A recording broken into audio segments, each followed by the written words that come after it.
welcome in. It is day 247, and you're speaking to the Meeples Champion.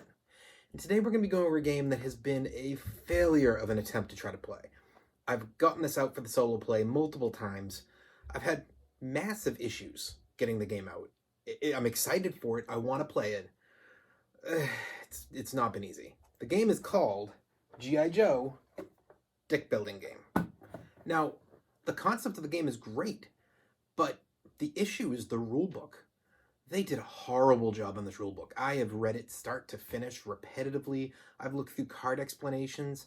Now, I haven't gone to a YouTube video yet because I didn't want to go and learn it that way. I wanted to learn it from the box. Solo play, that's how I like to learn games.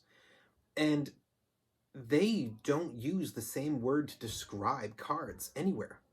So you get a card, it's under a name in the book, and then they say, go get this card, and you're like, what card is that?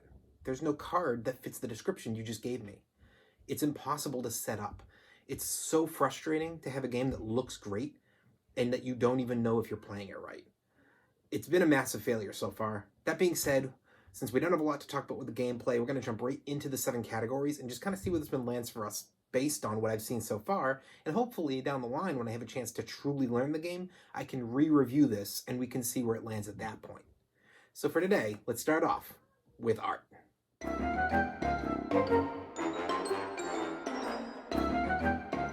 When it comes to the art, I love the box. It's why I got the game. I was at PAX East last year, I saw the box and I went, that looks great. I want to play this game.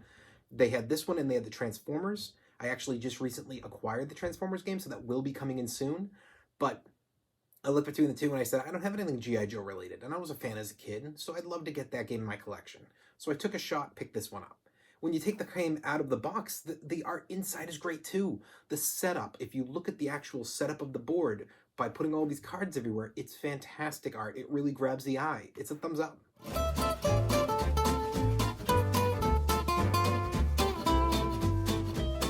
Your components.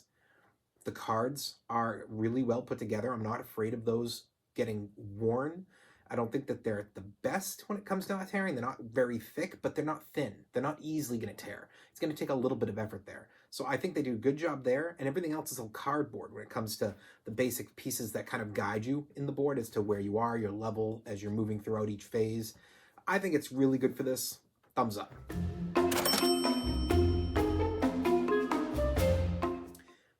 Your price. Now, the game costs about $40. It's not that bad. And for what I see the game is supposed to be, I think it's worth its price.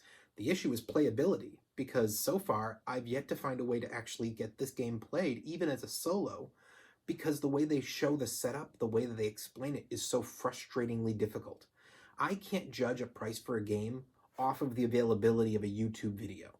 These are supposed to help for you to be guided to go find what you may be interested in, what might be worth you giving a try, but you shouldn't have to learn the game from a YouTube video. That shouldn't be the requirement. The only way I accept that is if the company themselves creates a how to play and puts in something in the rulebook for you to go and use a QR code to go to their video. I'd be fine with that, and I think more companies should do that. But you should be able to, without going elsewhere, get a box, open it up, and understand the game.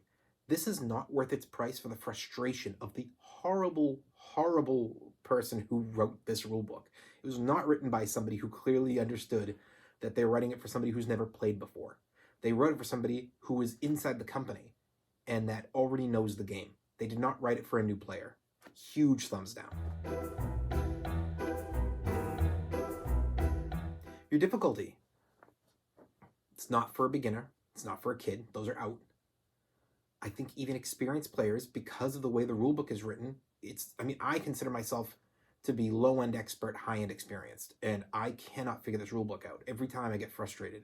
I sit there for an hour reading it, trying to set things up. I start to play through scenarios, and I realize there's no way. Either it's way too easy or it's way too hard because their stuff isn't straightforward, and I'm guessing at times.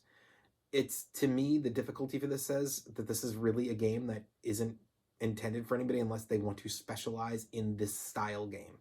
And that's really, to me, not a game that gets specialized in.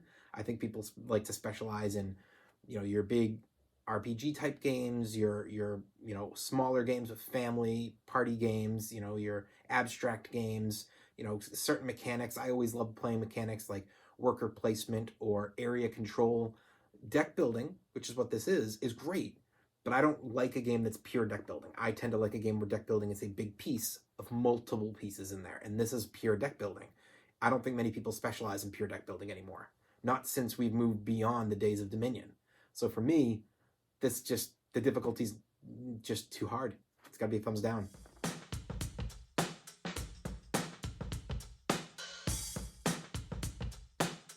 Replayability. There's none. If you can't play the game, you can't replay the game. For me, I made an extreme effort when I first got this game. I set it up and I sat here for over 2 hours trying to play. Couldn't get it. Tried the next day again. Failed again. Got frustrated, put it to the side, didn't touch it for almost 6 months. Pulled out of it again today. Tried it again, failed again. The replayability is I was willing to make a few time effort, but at this point, it's now going into the category of I'm going to have to find out if I can find a true, well put together how to play that can walk me through this, and I'm going to have to follow that video step for step, and hopefully I can take notes and figure it out from there, because this doesn't do a good job for it. So replayability for me as of right now, massive thumbs down.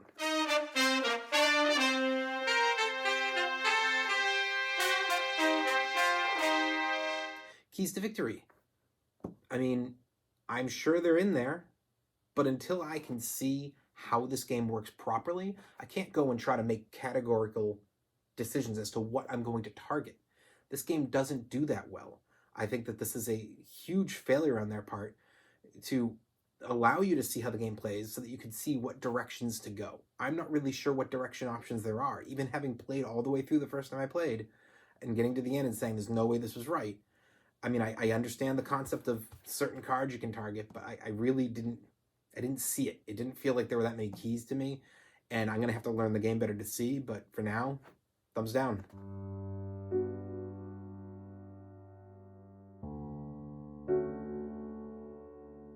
Unique. Is the game unique? I mentioned that there's the Transformers deck building game, which is the same company, same concept. I think there's a Power Rangers version of this as well.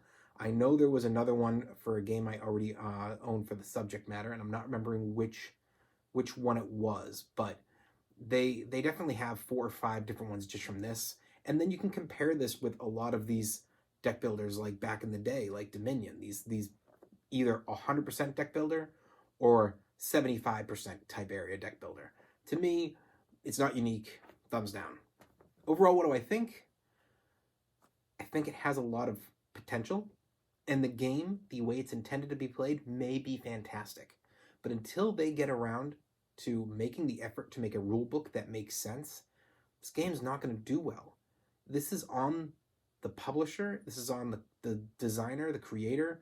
You have to make a better effort when you're putting out a game that you understand as somebody coming in who's fresh and new and hasn't played your games before or this game before, that your rule book is for them. A rule book can be a guide for players when they've played for a while and there's a disagreement. That happens. I used to play when I was early on in gaming the game Zombies, and my friends and I would have big arguments about how certain cards would work individually or together. And I would just put them together, email the company, and the company would email me back and give me a clear-cut resolution to the question. But that was okay, because it wasn't gameplay. It was a particular type of card and how we're reading it, and making sure we understood the interpretation. I'm fine with that, especially since it wasn't like it was every card. It was just, I had like 7 or 8 different versions of Zombies, so between all the games, I probably had a question on 1 to 2 cards on average per game. This is about gameplay.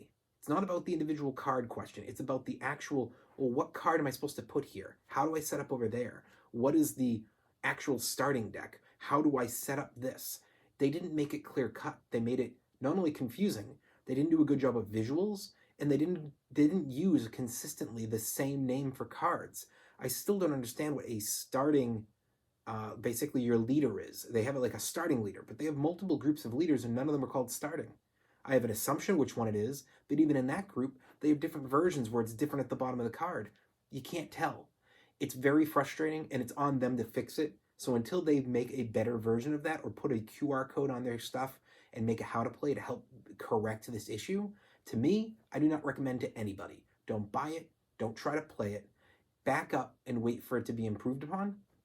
If you have somebody that 100% knows the game and they can teach you, awesome. And if you go find that how to play, great.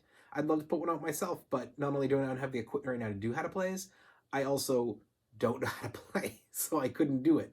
And if I did, I would just be copying another person's video, which is not my intention.